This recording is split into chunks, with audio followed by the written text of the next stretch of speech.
ತ್ರಿವರ್ಣ ನ್ಯೂಸ್ಗೆ ಸ್ವಾಗತ. ನಾನು BM ಹನೀಫ್. ಇದು ಹನಿ ಟ್ರ್ಯಾಕ್.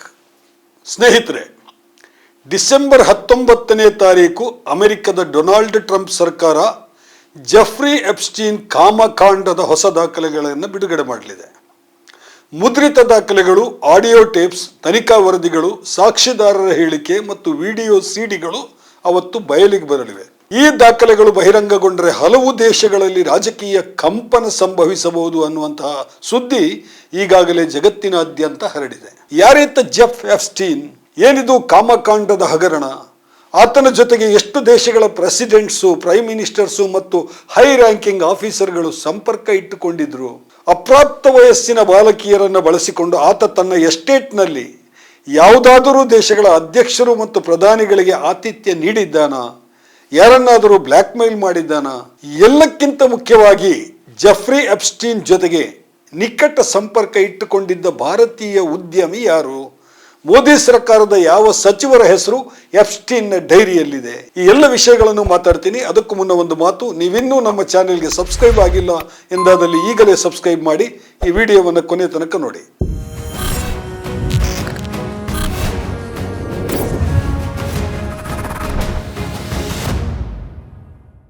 ಜೆಫ್ ಎಪ್ಸ್ಟೀನ್ ಒಬ್ಬ ಪ್ರಭಾವಶಾಲಿ ಅಮೆರಿಕನ್ ಫೈನಾನ್ಷಿಯರ್, ಕೋಟ್ಯಾಧೀಶ, ದೊಡ್ಡ ಎಸ್ಟೇಟ್ಗಳು, ಸಮುದ್ರ ತೀರದ ರೆಸಾರ್ಟ್ಗಳ ಓನರ್. ಅಮೆರಿಕದ ಅಧ್ಯಕ್ಷ ಡೊನಾಲ್ಡ್ ಟ್ರಂಪ್, ಮಾಜಿ ಅಧ್ಯಕ್ಷ ಬಿಲ್ ಕ್ಲಿಂಟನ್ ಸಹಿತ ಜಗತ್ತಿನ ಹಲವು ಖ್ಯಾತನಾಮ ವ್ಯಕ್ತಿಗಳಿಗೆ ಕ್ಲೋಸ್ ಫ್ರೆಂಡ್.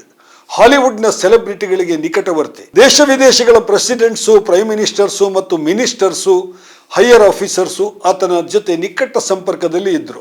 ಎಷ್ಟೋ ಸೆಲೆಬ್ರಿಟಿಗಳು ಆತನ ಪ್ರೈವೇಟ್ ಜೆಟ್ನಲ್ಲಿ ಓಡಾಡಿದ್ದಾರೆ, ಆತನ ಎಸ್ಟೇಟ್ ಮತ್ತು ರೆಸಾರ್ಟ್ಗಳಲ್ಲಿ ಉಳಿದುಕೊಂಡಿದ್ದಾರೆ, ರಾತ್ರಿಗಳನ್ನು ಕಳೆದಿದ್ದಾರೆ.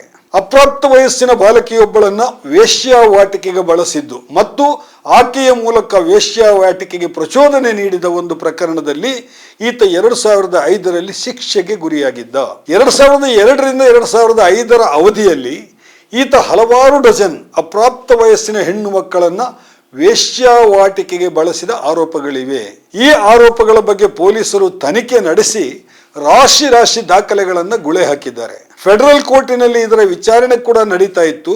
ಅದೇ ವೇಳೆ ಆತ ಜೈಲಿನಲ್ಲಿ ಆತ್ಮಹತ್ಯೆ ಮಾಡಿಕೊಳ್ತಾನೆ. ಹೈ ಪ್ರೊಫೈಲ್ ಅಧಿಕಾರಸ್ಥರು ಮತ್ತು ಸೆಲೆಬ್ರಿಟಿಗಳು ಒಳಗೊಂಡಿದ್ದ ಈ ಪ್ರಕರಣದ ದಾಖಲೆಗಳನ್ನು ಅಮೆರಿಕ ಸರ್ಕಾರ ಇದುವರೆಗೆ ಗೌಪ್ಯವಾಗಿ ಇಟ್ಟಿತ್ತು. ಅವೆಲ್ಲವೂ ಕಾನ್ಫಿಡೆನ್ಷಿಯಲ್ ಅಂತ ಸೀಲ್ ಹಾಕಿ ಅದನ್ನ ಒಳಗಡೆ ತಳ್ಳಲಾಗಿತ್ತು. ಆದರೆ ಅಮೆರಿಕದ ಪಾರ್ಲಿಮೆಂಟಿನ ಉಭಯ ಸದನಗಳಾದ ಕಾಂಗ್ರೆಸ್ ಮತ್ತು ಸೆನೆಟ್ನ ಸದಸ್ಯರು ಸುಮ್ಮನೆ ಕುಳಿತುಕೊಳ್ಳಿಲ್ಲ.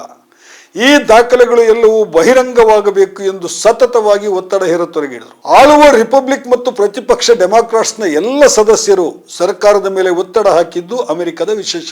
ಮೊನ್ನೆ ನವೆಂಬರ್ನಲ್ಲಿ ಅಮೆರಿಕದ ಕಾಂಗ್ರೆಸ್ ಒಂದು ಮಸೂದೆಯನ್ನೇ ಪಾಸ್ ಮಾಡಿತು. ಎಪ್ಸ್ಟೀನ್ ಫೈಲ್ಸ್ ಟ್ರಾನ್ಸ್ಪರೆನ್ಸಿ ಆಕ್ಟ್ ಅನ್ನೋದು ಈ ಮಸೂದೆಯ ಹೆಸರು. ಸದನದಲ್ಲಿ 427 ಸದಸ್ಯರು ಈ ಕಾಯ್ದೆಯ ಪರವಾಗಿ ಮತ ಚಲಾಯಿಸಿದ್ರು, ಒಬ್ಬ ಮಾತ್ರ ವಿರೋಧ ಮಾಡಿದ್ರು. ಸೆನೆಟ್ನಲ್ಲಂತೂ ಈ ಮಸೂದೆ ಪೂರ್ಣ ಬಹುಮತದಿಂದ ಅಂಗೀಕಾರಗೊಂಡಿದೆ. ಈಗ ಪ್ರೆಸಿಡೆಂಟ್ ಡೊನಾಲ್ಡ್ ಟ್ರಂಪ್ಗೆ ಬೇರೆ ದಾರಿ ಇಲ್ಲ. ಸರ್ಕಾರದ ನ್ಯಾಯಾಂಗ ಇಲಾಖೆ ಎಪ್ಸ್ಟೀನ್ನ ಎಲ್ಲ ರಹಸ್ಯ ದಾಖಲೆಗಳನ್ನು ಹೊರ ಜಗತ್ತಿಗೆ ಬಿಡುಗಡೆ ಮಾಡಬೇಕಿದೆ. ಅದಕ್ಕೆ ಡಿಸೆಂಬರ್ 19ರ ದಿನಾಂಕ ನಿಗದಿಯಾಗಿದೆ. ನ್ಯಾಯಾಂಗ ಇಲಾಖೆಯಲ್ಲಿದ್ದಂತಹ ಸಂಪೂರ್ಣ ದಾಖಲೆಗಳು ಈವರೆಗೆ ಬಿಡುಗಡೆ ಆಗಿಲ್ಲ. ಆದರೆ ಈ ವರ್ಷದ ಫೆಬ್ರವರಿ ಮತ್ತು ಸೆಪ್ಟೆಂಬರ್ ತಿಂಗಳಲ್ಲಿ ಕೆಲವು ದಾಖಲೆಗಳು ಭಾಗಶಃ ಬೆಳಕಿಗೆ ಬಂದಿವೆ.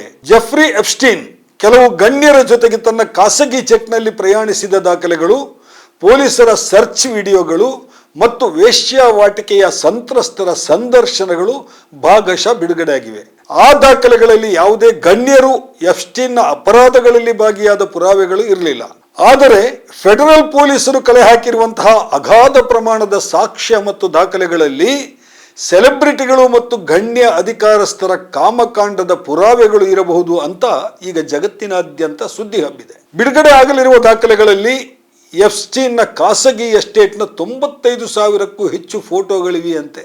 ಅದರಲ್ಲಿ Donald Trump, Bill Clinton, Prince Andrew, Woody Allen ಮತ್ತಿತರ ಸೆಲೆಬ್ರಿಟಿಗಳು ಎಪ್ಸ್ಟೀನ್ ಜೊತೆಗಿರುವಂತಹ ಫೋಟೋಗಳು ಇವೆ ಎನ್ನಲಾಗಿದೆ. ದಾಖಲೆಗಳಲ್ಲಿ ಅಪ್ರಾಪ್ತ ವಯಸ್ಸಿನ ಹೆಣ್ಣು ಮಕ್ಕಳ ಗುರುತು ಸಿಗುವಂತಹದ್ದನ್ನು, ಮಕ್ಕಳ ಲೈಂಗಿಕ ದೌರ್ಜನ್ಯದ ಚಿತ್ರಗಳನ್ನು ಮತ್ತು ಇನ್ನೂ ಪೂರ್ತಿ ತನಿಖೆ ಆಗದ ವಿವರಗಳನ್ನು ನ್ಯಾಯಾಂಗ ಇಲಾಖೆ ಈಗ ಬಿಡುಗಡೆ ಮಾಡಲಿಕ್ಕಿಲ್ಲ ಅನ್ನುವಂತಹ ಸುದ್ದಿ ಹಬ್ಬಿದೆ. ಪ್ರತಿಪಕ್ಷ ಡೆಮಾಕ್ರಾಟ್ಸ್ ಮಾತ್ರ ಎಲ್ಲ ದಾಖಲೆಗಳನ್ನು ಸಂಪೂರ್ಣ ಬಿಡುಗಡೆ ಮಾಡಬೇಕು ಅಂತ ಒತ್ತಡ ಹೇರ್ತಾ ಇದೆ. ತಡ ಮಾಡಿದರೆ ಕಾನೂನಿನ ಮೊರೆ ಹೋಗುವುದಾಗಿಯೂ ಕೂಡ ಅವರು ಬೆದರಿಕೆ ಹಾಕಿದ್ದಾರೆ. ಈ ದಾಖಲೆಗಳಲ್ಲಿ ಯಾವ ದೇಶದ ಪ್ರೆಸಿಡೆಂಟ್ಸ್ ಮತ್ತು ಪ್ರಧಾನಿಗಳ ವಿವರಗಳಿವೆ ಅನ್ನೋದು ಇನ್ನೂ ಗೊತ್ತಾಗಿಲ್ಲ. ಭಾರತದ ಯಾವ ಉದ್ಯಮಿಗಳು ಮತ್ತು ಆಳುವವರು ಜೆಫ್ರಿ ಎಪ್ಸ್ಟೀನ್ಗೆ ನಿಕಟವಾಗಿದ್ದರು ಅನ್ನೋ ಕುತೂಹಲದ ಪ್ರಶ್ನೆಯೂ ಇದೆ. ಭಾರತದ ಉದ್ಯಮಿ ಅನಿಲ್ ಅಂಬಾನಿ ಮತ್ತು ಜೆಫ್ ಎಪ್ಸ್ಟೀನ್ ಇಮೇಲ್ ಪತ್ರ ವ್ಯವಹಾರ ನಡೆಸಿದ್ದರು ಅನ್ನೋದಕ್ಕೆ ದಾಖಲೆಗಳಿವೆ. ಈ ಇಮೇಲ್ ವ್ಯವಹಾರದಲ್ಲಿ ಇಬ್ಬರೂ ಕೂಡ ಭಾರತ ಇಸ್ರೇಲ್ನ ಸಂಬಂಧದ ಬಗ್ಗೆ ಚರ್ಚೆ ನಡೆಸಿದ್ದರು.